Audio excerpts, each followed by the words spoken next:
Welcome to High-Octane Leadership with Donald Thompson. This season, we're diving deeper with more solo episodes, where I'll share the experiences that have led to recognition by EY, Forbes, Fast Company, and others. Not as a boast, but as milestones on my entrepreneurial path. From growing multimillion-dollar firms to successful business exits and building high-performance teams with a global perspective. I'll reveal the insights and strategies from my journey and share them with you so that we can win together. Alongside these solo episodes, we'll have industry visionaries and thought leaders, and we'll explore effective leadership. Ready to empower your leadership journey with real success stories? Let's embark on this transformational journey together.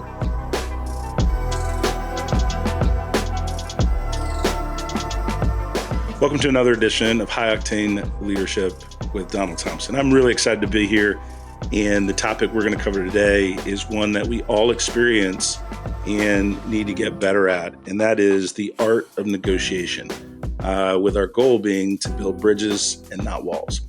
If you think about the topic of negotiation, it really impacts every aspect of our life. If you have kids, and you're negotiating with them to clean their room. If you have a team and you're negotiating with them on the resource, the quality level, the time level, the delivery time, if you will, of when a project needs to get done, negotiating a raise, buying a car, buying a house. So negotiation really impacts all the different levels of our life. And over the history of my career, whether it has been multi-million-dollar negotiations to sell a company, whether it has been my role within an organization, when I am making sure that the framework and the portfolio of my responsibility meets with salary expectations and all that different kinds of stuff that we go through. Whether it is, I'm 52, and so with 4 kids, I've bought a bunch of cars over the years, right? One of the things that I've learned, independent of the negotiating situation, right, is that we all start from our particular point of view. And this is one of the things that I think people do incorrectly, because your point of view is something that you already understand. And so explaining that to the other person is fine, but explaining that first to the other person doesn't teach us anything. It doesn't allow us to create an environment where we get a better outcome. And so the one thought process that I want to share with you of the several key points is, number one, is looking at the perspective of the individual or individuals or organization that you're negotiating with. So it's all about, number one, is perspective. So when we look at that perspective from someone else, number one, we often can find out things that we can say yes to that are big to them, but of low value to us. So the giving up of that item, right, is not such a big deal. I'll give an example with my kids, right? Dad, after I clean my room, can we have ice cream? Well, no, you should just clean your room. Well, it depends. What am I trying to get done at this point? Am I trying to get perfect obedience? Am I trying to get the room clean? Am I trying to build a relationship with my kid while I'm teaching them something? So, no, you shouldn't get something every time you do the right thing. But when you're learning successful habits as a young person, there's nothing wrong with a carrot and stick mentality, and using the carrot more often than not is good and powerful. So yes, David, if we clean our room this one time, we're going to be able to go for ice cream. Now, we're not going to be able to get ice cream every time you clean your room because it's your responsibility. But to set the right expectation, I have no issue with providing you a cup of ice cream, an ice cream cone for a clean room. Now, if we're going to get ice cream for cleaning that room, it's got to be extra clean. That means it's got to be able to pass daddy and mommy's inspection. Does that make sense? Oh, yeah. Because my son at the time was focused on what he got, which was the ice cream, more important than what he had to do, and the fact that I said he'd have to do something extra because he added another component to the conversation. My point being, whether it is your kids and cleaning the room, or it is your employer and you're negotiating a raise, understanding what the other person or organization wants gives you the ability to do a couple of things. Number one, you can say yes. And the more that you can say yes in a negotiation, the less adversarial the conversation is. Second component to this, the more you know what somebody else wants, the more you can align it with things you can give that set a tone that you are a thoughtful, caring, right, and a good quality negotiating partner, right? And then finally, here's the key. If I know what you want, what your outcome needs to be, what you're motivated by, your emotional context of the negotiation, I also can steer clear of landmines that I don't want to step on unintentionally. Because my goal in a negotiation is to create the best outcome for me, my business partners, my family, depending on the context. It is not win and you, as my negotiating partner, experience pain. My goal is the best outcome possible. The best outcome possible, people call it a win win, and that makes sense to a degree. But winning has degrees and context. If I get everything I want, I'm not as concerned about concessions I may need to get so that you are happy with the outcome also, right? And that's a way to explain that win-win. So number one is understanding the perspective of your negotiating partner.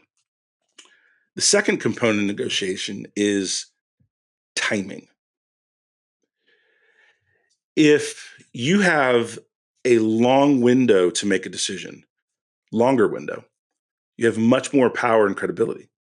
The faster you have to get something done, the less strength you have. Because if you're working against a predetermined timeline, that means urgency is not your friend.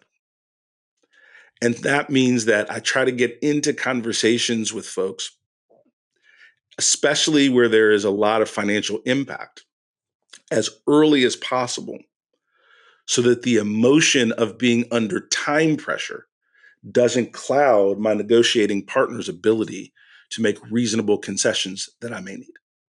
Because a lot of times you're talking to the person that is not the ultimate decision maker.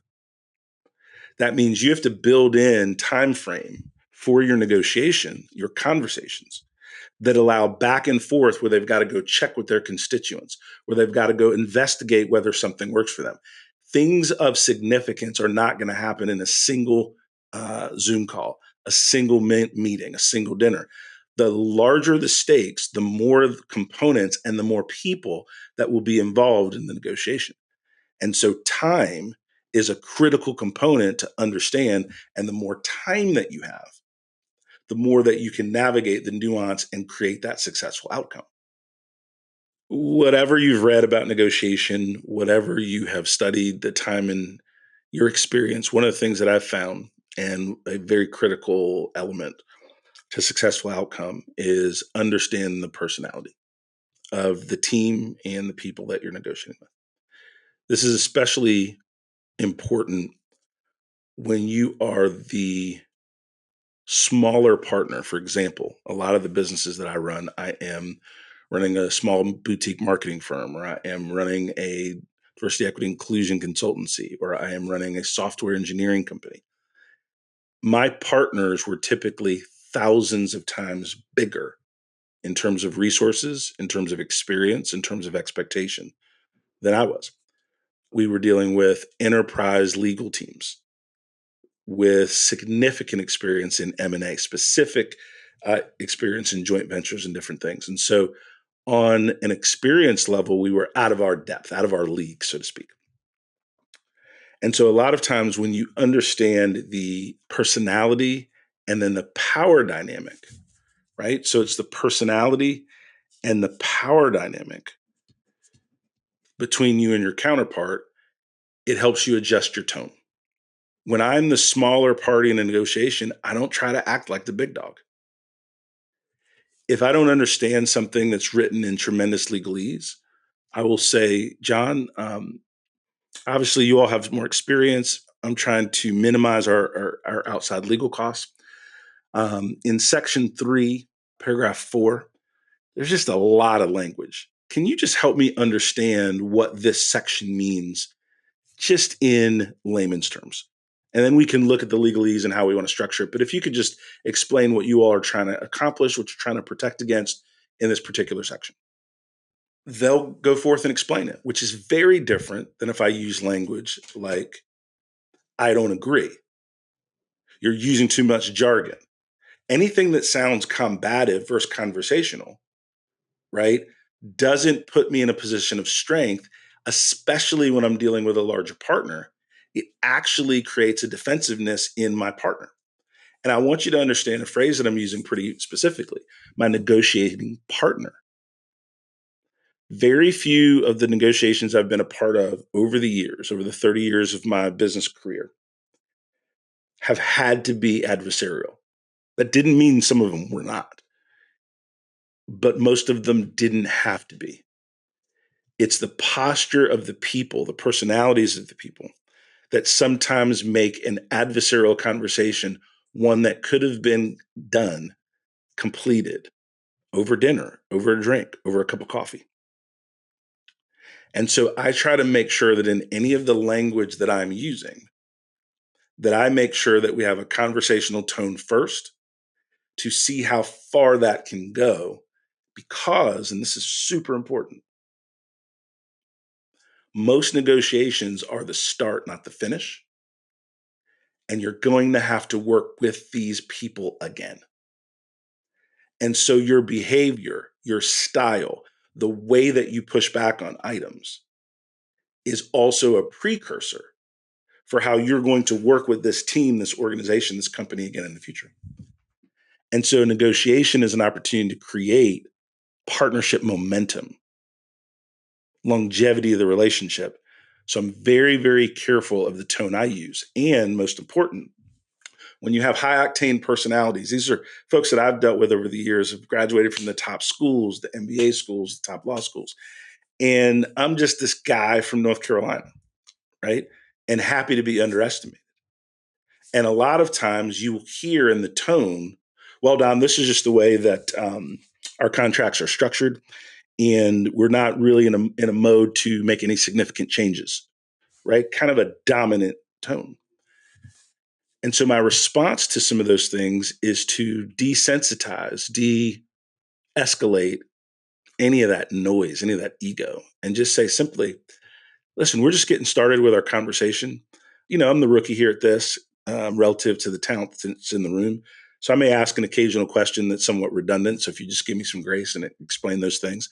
And then number two, the reason for some of the changes and kind of minimizing some of the legalese is simply wanting to make sure that we not only negotiate agreement in good faith, but we have a very clear document that articulates not only the letter of the law, but the intentions and our hope for aspirations to have a great working relationship. So whether we agree or disagree as we go through these dialogues, this is where this is my perspective on what we're trying to do with this contract, with this negotiation, with this document. And so I think it's understandable and important to understand the power dynamic and the personality so that you can manage accordingly. I try not to. Most people at the end of the day are emotional negotiators. They're having a win-lose conversation. One of the reasons I'm successful in negotiating outcomes, even if I don't have all the best cards, is I'm not a negotiating win or lose personality. I'm best outcome for all involved. And that is an important thing and an important distinction. Another pillar that I'd like to share with you all in terms of, let's just break it down, not so much a corporate negotiation, but let's think about something that's all near and dear to our heart, right? Is negotiating your salary, your raise, your increase. Number one, you have the most leverage as an employee when you have demonstrated in a measurable way the high level of positive impact you deliver to the organization. Most of us want to be paid more, feel that we deserve more, feel that we're the best in the department. All of these things we feel. And a lot of times the way we feel can get in the way of logic, can get in the way of, are you negotiating for a pay raise during a time where the company has laid people off? Is there a recession? What is the financial strength and health of your organization? And most importantly, what is the true business value of your contribution to your manager, to your manager's manager, and the company as a whole? And so before I get into anything financial, one of the things that I try to do, even before it's a discussion on dollars, right? Weeks before, months before, is I want to understand how I'm being measured. And I want to understand the current measurement process perspective of my direct manager, my boss's boss, the highest executive I can get. So that if that expectation of excellence that I believe I'm delivering is different than they think they're receiving, I can manage that gap before there's a financial discussion linked to my success or my capabilities or my delivery. And so most people think that they're negotiating for what their value is around review time. Most of the time, it's too late. Most of the time, people are put into categories in an organization. Budgets are already done, and you're negotiating a super small window of 3% versus 5%, 4% versus 5%. When throughout the year, if you're negotiating your value based on results you're delivering, how you can be of service to the organization, things that you're doing that have a financial impact, that are moving markets, growing market share, handling more responsibility. Then when it's time to have a fiscal conversation, you're able to have many case studies of things you've done, delivered, and decisions you've made that have helped the organization move through. And so a lot of times those of us that end up frustrated that we don't get the financial outcome is because we're trying to have a big conversation in a small box versus widening the box of conversation throughout the year. The other component is that anytime we're negotiating for ourselves, it's very difficult not to make it personal, because that raise is a reflection of how the organization thinks of us. And we usually don't think about the full context, right, of how that decision was made. And so again, another thing that I do when it's personal or somebody that I'm coaching or counseling is I want them earlier in the year, even at the negotiating table, talk about the characteristics that the team would like to see in me to ensure that I am considered, both now and in the future, a high performer. Here's the thing about being considered a high performer. Here's the thing about getting your leader to say that you're a high performer. High performers have different rules than everybody else in the business. That means if there's a 5% raise cap, most organizations have exceptions for high performers. If there's a freeze on external conferences, if there is a freeze on learning opportunities, high performers usually get an opportunity to work around those.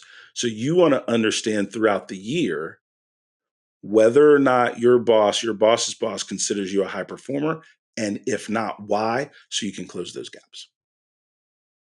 And again, this isn't negotiation technique. It's more about the mental model to prepare to have the conversation. If you think about it from the metaphor of a farmer, you don't just go out and plant seed. You prepare the ground. You prepare the soil to make sure that the environment is ready for when that seed is planted, it can grow successfully. It's the same thing you do with a negotiation or a conversation on salary. If we want to talk about negotiation in our daily lives, I'll tell a quick story, and it's a pretty good one. And so, very fortunate, and then I've worked hard over the years. I am blessed to have a beautiful wife who I adore. Recently, it was around Valentine's Day. I wanted to get her something memorable, right? We're going on 5 years of being married. I wanted to step my game up and really buy something that was nice. But I still have a budget. Like, I still have, I had in my mind and really cemented the type of dollars I wanted to spend on this jewelry.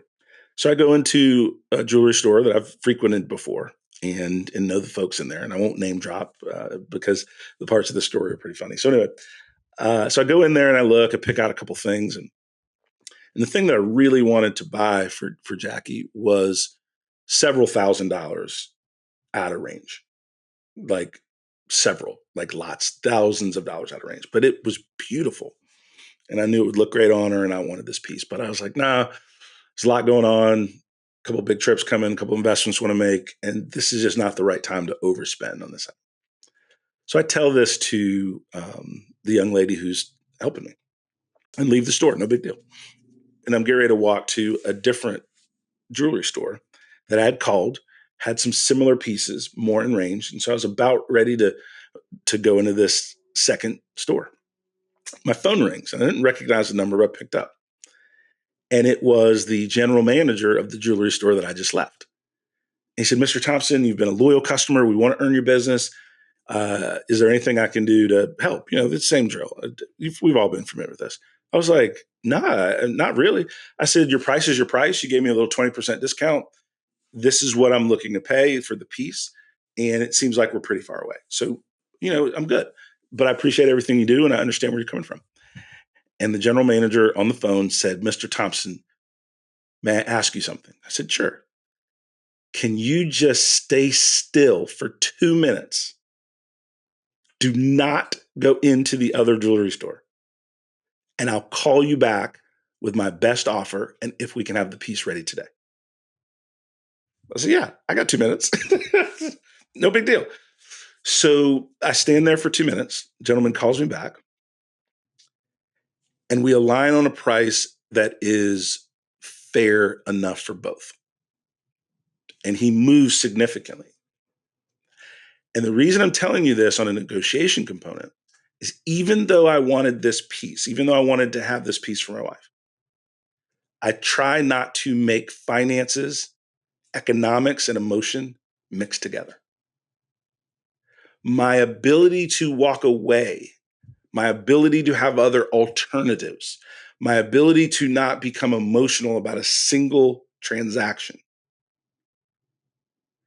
gave me the ability then to receive the call, get probably $5,000 savings in a new cost, and I was able to get something really nice at a price point that I could afford. But if I was emotionally tied to that item, if I was emotionally tied to the timing because it was actually Valentine's Day, if I had a perceived notion of status by buying this particular piece, then I would have overpaid. And so one of the things that I like to share with folks is we've talked about one, perception of who are you dealing with. Timing. The more time pressure you have, the less flexibility you have. The power dynamic and personality. In this instance, as the consumer, I had the power dynamic because this jeweler didn't want to end up with zero. I'd already left the store. I was already on the way to another store, was not headed back that day to make a purchase. And because those things were in my favor, I saved thousands of dollars. There was an example of someone I was coaching, and they had received a job offer from HR. Anytime you receive an offer, that means you're the candidate that the hiring manager wants. You're the candidate that has gotten through all of the various interviews. They have deemed you the top choice for that role at that moment. And typically in job offers, they put a time limit on it. It's not, you have 6 weeks to make a decision. You usually have a few days.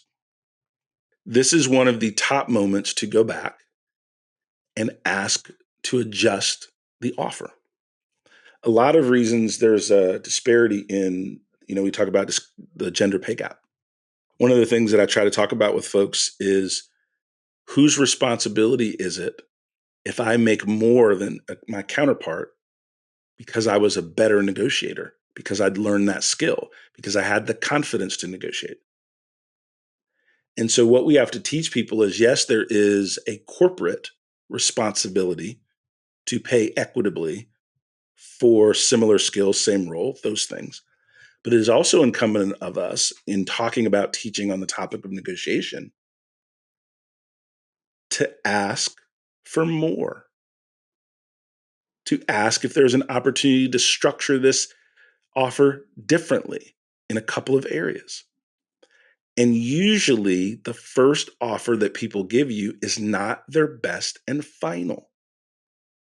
But if you take it and then you're mad later on, if you take it and then you're disgruntled, I mean, I guess you could be. It makes sense. But it's also whose responsibility is it to understand the business dynamics, the perspective, the power dynamics. When you get that offer, they've said that we want you to fill this position with our firm. And usually it's been my experience, there is different components that can be moved, maneuvered, right? Vacation time, salary, bonus. One of the hardest thing to move is salary. Easier thing to move is bonus that is performance based and tied to. Now, you may want all, but what I'm telling you is when you talk to that HR leader, call them back and say, listen, is this best and final? Or is there some potential flexibility in a couple of areas? I'd love to say yes. And I think we're really, really close. There's just a couple things around the edges that I'd love to discuss, but I don't want to put a lot of time and effort into dialoguing it if there's no room to navigate here. And usually the person on the other end of the line will say, well, what do you have in mind? And that's the only answer I need right now. Listen, let's not have this conversation right now. Let me take a step back, look at the full offer, just do a little digging on some comparables, and let me send you a short email of just a couple things that I'm thinking to give you all an opportunity to react to it. But again, I want you to understand, I'm really excited about this opportunity. I think we're close, but I do have a couple things that I want to come back to you on. And then you take a step back because you got the answer you desired, which is this is not best and final. And most HR folks are not rock star negotiator. They're coloring right in the lines that they've been given. In order for you to get the best dollar amount for your skills means you've got to push it to the point where the person on the other end of the line has to say, I can't approve this. Give me a day. I'm going to have to talk with some people internally to see if we can get this done. Now you know you're rocking. Right? If you get a offer and it's $100,000 and you counter with 103 and they go, yeah, that makes sense. That's not negotiating in good faith for you and your family. You want to nudge it to where they have to ask someone else and reaffirm that you are the absolute right candidate at the right moment at the right time. I was working on a pretty large M&A transaction. And we were going back and forth, back and forth, back and forth. And after about a week, the VC firm said, look, this is the best we got. I'm like, cool. Because what do I want? The worst you got? The first you got? The second or third you got? No, I want your best you got. And usually that takes several conversations, several push and pull to get somebody to that point to where, hey, this is the best we can do. You're going to need to take this or leave this, but this we've given everywhere we can give. Works for me. Let me reflect on that, come back to you. Now I know I've done a good job. You don't have to be a jerk about it. You don't have to be overly aggressive about it, but you have to be intentional about it. And then the second thing that you got to remember all the time is when you're going to deal with folks post-negotiation, how you treat them, how you push, how you're firm but gracious are all things that are going to set the table for how you're treated inside the new organization, how you're treated as a new employee, right? How you're treated the second or third time you're going to buy a car.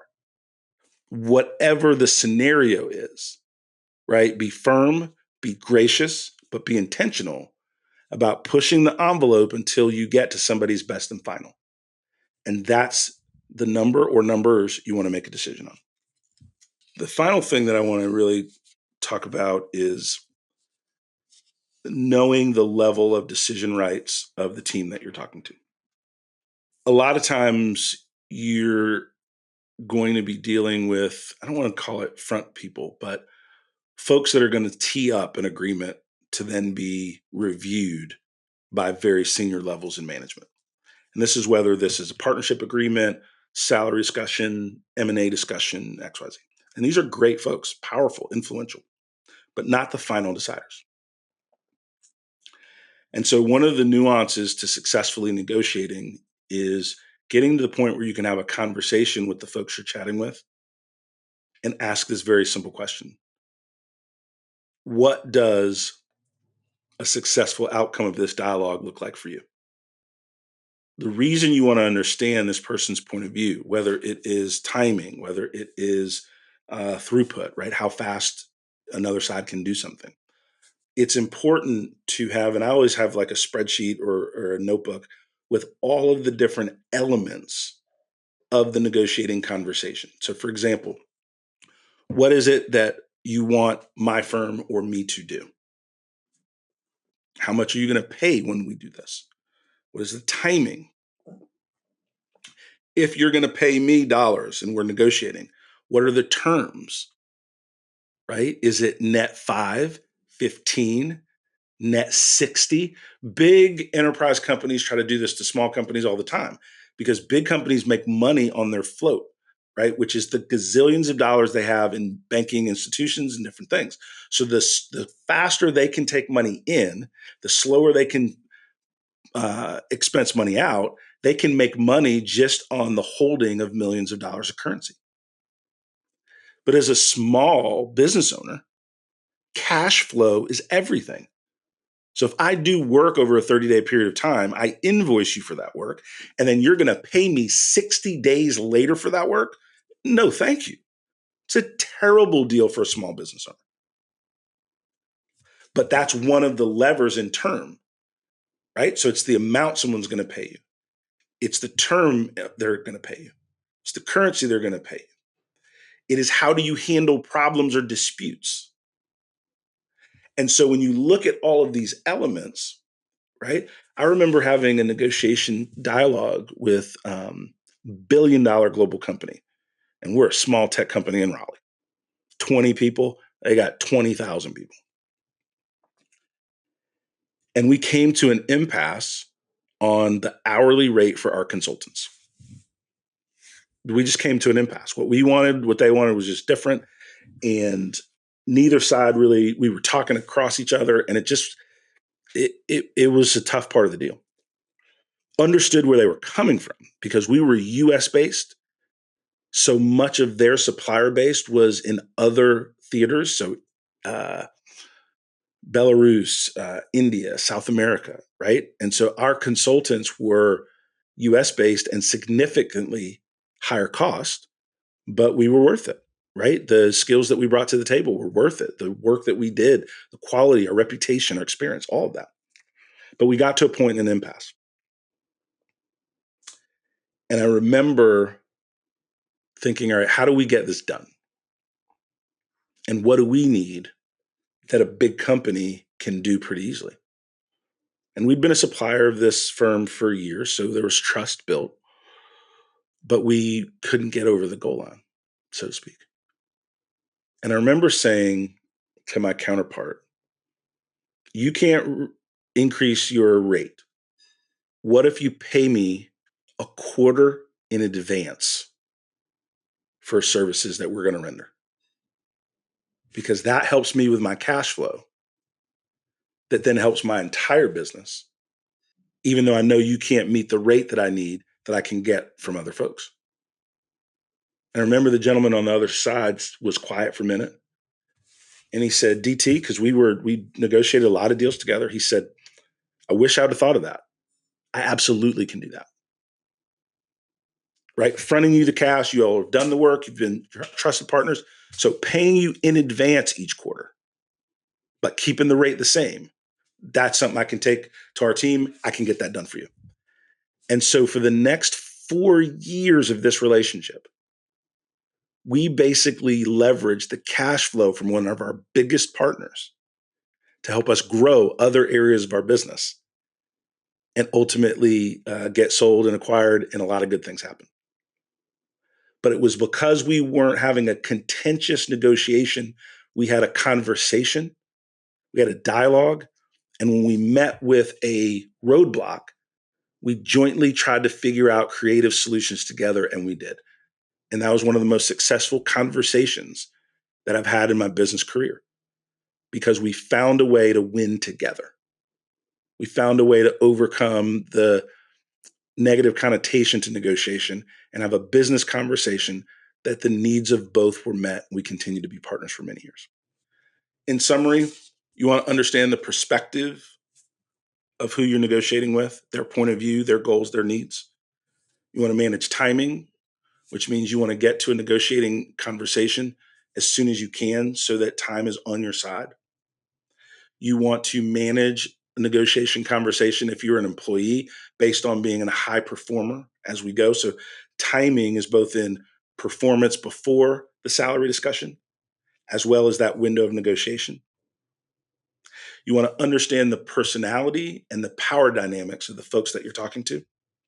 And then the final thing is that you want to make sure that you're having a conversation where we get to that win-win together, that we figure out roadblocks together. I've used the phrase throughout this conversation in talking about my negotiating partner, because it's my hope, my goal, my aspiration that everybody that I'm talking to is a negotiation partner, not an adversary.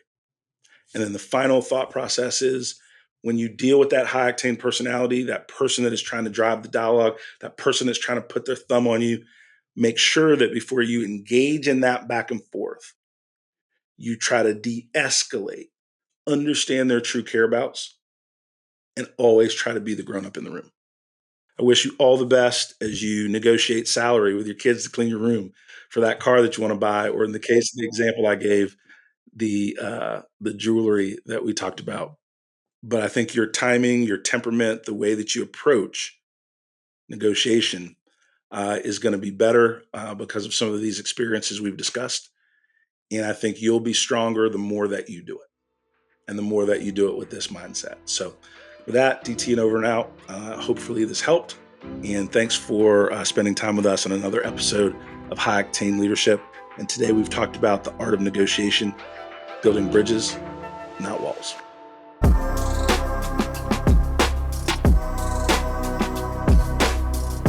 Thank you for joining us on High Octane Leadership with Donald Thompson. Today's episode is a step in our collective journey towards leadership excellence. Remember, every story we share and every insight we gain is a piece in the puzzle of our leadership journey.